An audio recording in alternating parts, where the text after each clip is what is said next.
আসসালামু আলাইকুম ওয়া রাহমাতুল্লাহি ওয়া বারাকাতুহু। আউযু বিল্লাহি মিনাশ শাইতানির রাজীম। বিসমিল্লাহির রহমানির রহিম। ইন্না আ'তাইনাকাল কাউসার ফাসাল্লি লিরাব্বিকা ওয়ানহার ইন্না শানিয়াকা হুয়াল আবতার। সাদাকাল্লাহুল আযীম।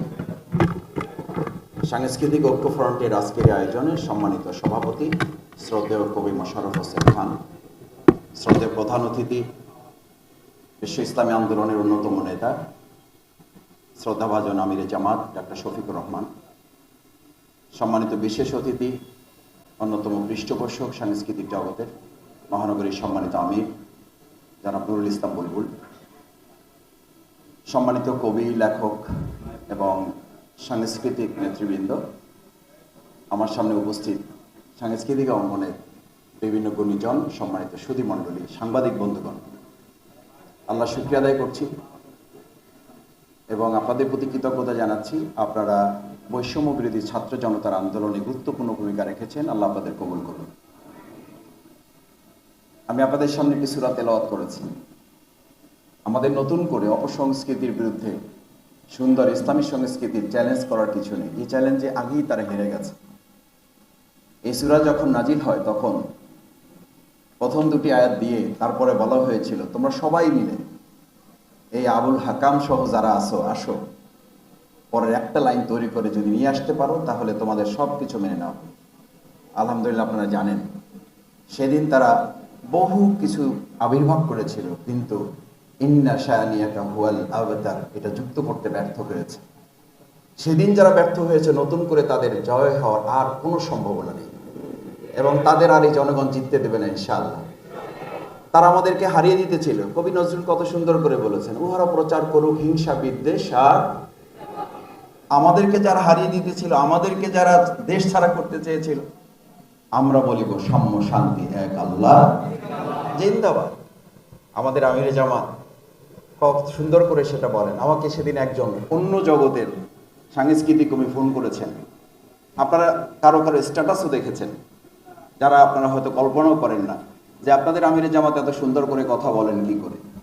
এটার একটা জবাব আমি বলেছিলাম যে আমি এরকম পাশে বসে শহীদ মাওলানা দেলোয়ার হোসেন সাইদি রাহিমাহুল্লাহকে জিজ্ঞেস করেছিলাম, আপনাকে মানুষ এত পছন্দ করে, আপনার কথা এত শোনে কেন?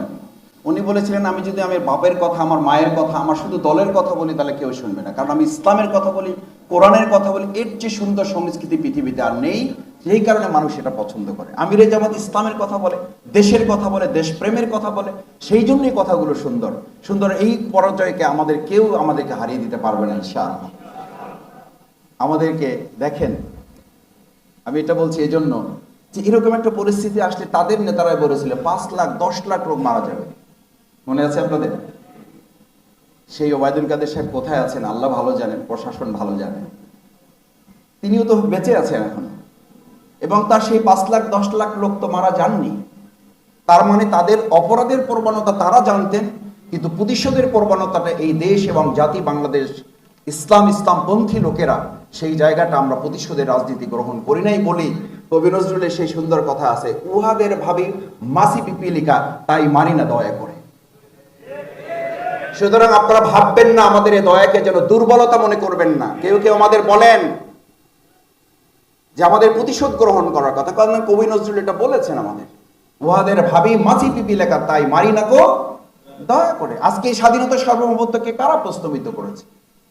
নতুন স্বাধীনতা যোদ্ধা কেন আজকে আহত পঙ্গুত্ব বরণকারী ভাইয়েরা মেডিকেলে বসে আনন্দের চোখে একদিকে পানির অশ্রু বয়ে চলছে, আত্মচিৎকার করে সে আনন্দে উল্লাসিত হয়ে হাসি দিয়ে ওই পানির সাথে মিশ্রিত করে আমিরে জামাতের ঠোঁটের সাথে কপাল মিলিয়ে যখন আত্মচিৎকার করে বলে, ডক্টর শফিক সাহেব, আমাদের এই হাত হারানো, আমাদের এই পা হারানোতে কোনো আক্ষেপ নেই, কোনো কষ্ট নেই, আমরা আনন্দিত। এই আনন্দ কেন? কারণ আপনাদের কবিরাই লিখে গিয়েছিলেন, স্বাধীনতা তুমি পিতার কোমল জায়নামাজের উদার জমিন। এই জায়নামাজ, এই উদার জমিন, এই পিতার কোমলকে কারা রক্তাক্ত করেছেন? এই পিতার কোমল উদার জায়নামাজের জমিনকে কারা প্রশ্নবিদ্ধ করেছেন, কারা কলুষিত করেছেন? তার জবাবের অংশ হিসাবে আজকে আপনাদেরকে দেশ ছাড়া হতে হয়েছে। এই স্বাধীনতাকে আমাদেরকে আবার নতুন করে আরেকবার স্বাধীন করতে হয়েছে। সুতরাং আমি শুধু আপনাদেরকে আহ্বানটুকু জানিয়ে শেষ করতে চাই, এই দেশ যেন আর একবার স্বাধীনতার জন্য আমাদের হাজারো তরুণ ছাত্র জনতাকে জীবন দিতে না হয়, সেজন্য আপনারা যারা এখানে এসেছেন, আপনাদেরকে কবি ফররুখ আহমেদের একটি চমৎকার আহ্বান আছে। তিনি আপনাদেরকে বলেছিলেন যে আপনারা এখন যারা এখানে আছেন, আপনারা যারা মনে না করেন আমাদের সবকিছু অর্জন হয়ে গেছে, আপনাদের এটা মনে রাখতে হবে। আপনাদের সামনে তিনি উল্লেখ করেছেন, জাগো বন্দরে কৈফিয়তের তীব্র ভুরুকুটি হেরি। এই বন্দরগুলোতে আজকে যে অবস্থা আছে, এখান থেকে আমাদের তীব্র ভুরকুটি, আমাদের প্রশাসনের রক্তচক্ষু প্রশ্নের সমস্ত গুলিবিদ্ধ অবস্থাকে অতিক্রম করে পরের লাইনটা আমাদের শেষ কথা, জাগো অগণন ক্ষুদিত মুখের নীরব ভুরকুটির। ক্ষুদিত মুখ বলতে শুধু খাবারের নয়, এই আপনারা যারা বলতে চেয়েছিলেন, আপনাদের শুধু মুখ বন্ধ করা হয়নি, এই লেখক, কবি, সাহিত্যিক, সাংস্কৃতিক কর্মীদের কলমগুলোকেও তারা বন্ধ করে রেখেছিল। এই উন্মুক্ত কলমগুলোকে আগামী দিনে সুন্দর বাংলাদেশ গড়ার কাজে আমরা সবাই কাজে লাগাবো ইনশাআল্লাহ। আসসালামু আলাইকুম ওয়া রাহমাতুল্লাহি ওয়া বারাকাতুহু।